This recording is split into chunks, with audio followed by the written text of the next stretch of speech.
first thing that we need to remember, and Will Hutton reminded us, that we ought to actually be a lot more passionate than we are about the current situation of young people.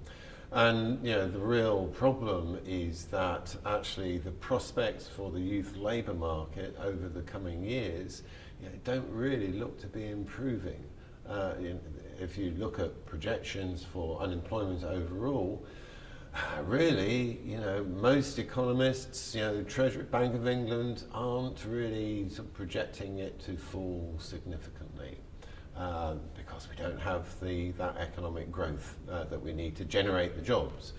And so if that is going to be the case, it's difficult to see why the position of young people is going to sort of change significantly. So we know that it's going to continue to be a rough, tough, very competitive labour market for young people.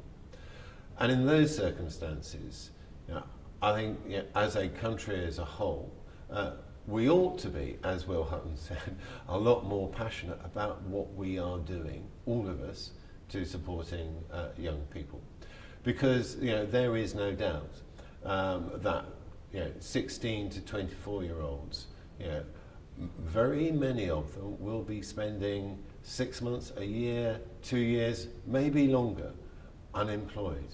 The question is, what should we be encouraging young people, or even requiring young people to be doing during that time?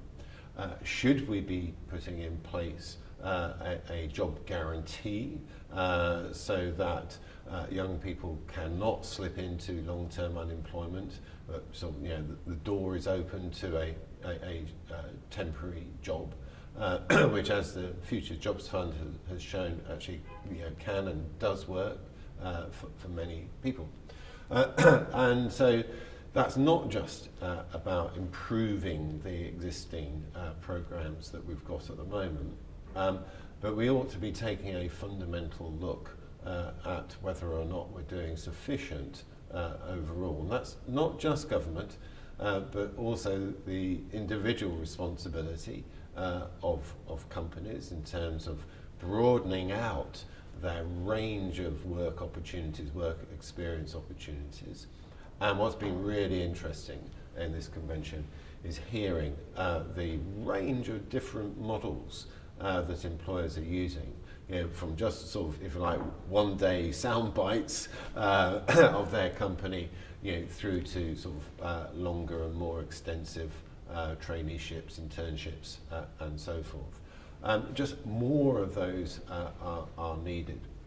But the other critical connection as well is tackling the vocational education route.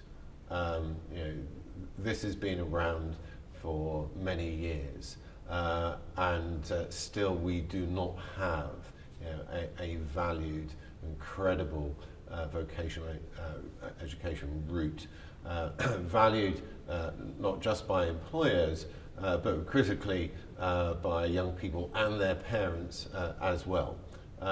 We still have quite proper aspirations for young people to go to university and so forth, but we really actually need to be having more balance throughout and providing that vocational education route. Many efforts over recent years, but we really do now need to take that up a notch or two. The other aspect, I think, that has been sort of running throughout the convention is whether or not we are doing sufficient for those at the lowest end of the labour market, those kids who got very few qualifications from school, those who have a number of different barriers. And again, the question is whether or not we've got the right sort of framework, the right sort of pathways from school through into work, given that the work that they're likely to be picking up is insecure and low-paid work in itself. So how do we also sort of build careers? How do we help them sustain employment? Now, the work programme is supposed to be helping that. The youth contract is supposed to be helping that. And the jury is still out as to its overall effectiveness. But what we will need is an honest and open national debate as to whether or not our present programmes are working sufficiently well, and whether or not the investment in them need to be boosted.